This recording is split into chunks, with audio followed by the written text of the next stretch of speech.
The National Mall is an area of land in Washington, D.C. On one end, there's Lincoln Memorial. On the other end, there is a national capitol where Congress works.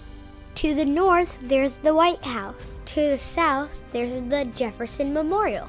In the middle of it all, there is a monument to the first president of the United States, George Washington. The Washington Monument is 555 feet tall. When it was finished in 1884, it was the tallest building in the world. It's no longer the tallest in the world, but it's still the tallest in Washington, D.C. But who was George Washington? Does he really deserve such a great monument? Let's investigate. George Washington was capable, trustworthy, and hardworking. As a young man, he was found so trustworthy that he was put in charge of the Virginia militia at the age of 22. Washington was a respected general.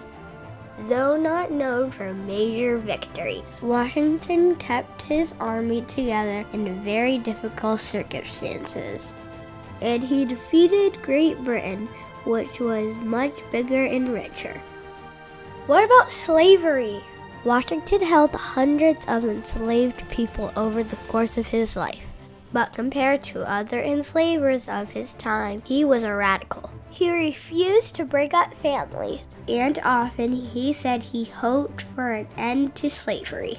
On the other hand, many of Washington's best friends were opposed to slavery. Although he applauded their opinion, he wouldn't free those he enslaved during his own lifetime.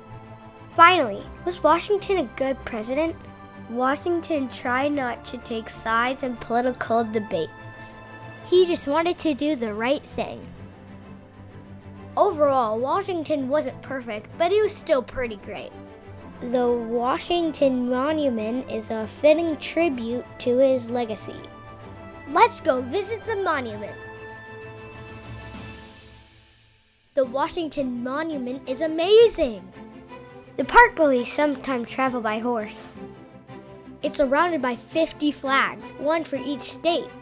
It's so tall, when you get close, you have to lean back to see it all. Today we're going up to the top of the monument. It's a long ways up. Inside the monument, we learned about Washington while we were waiting for the elevator. Here we go. It went up fast. We made it to the top. You can see for miles. Hey look, we're as high as the helicopter.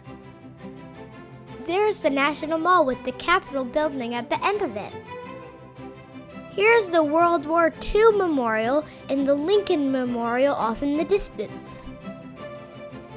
Way off in the distance, you can see Arlington House, which was the first memorial to George Washington. Looking to the north, you can see the White House.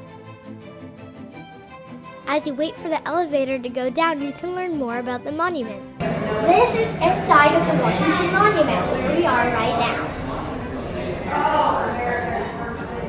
On the way back down, the elevator slows down to show you the engravings that were done on the inside of the walls. The Washington Monument is visible from anywhere in D.C. It stands to remind us of George Washington's character and sacrifice.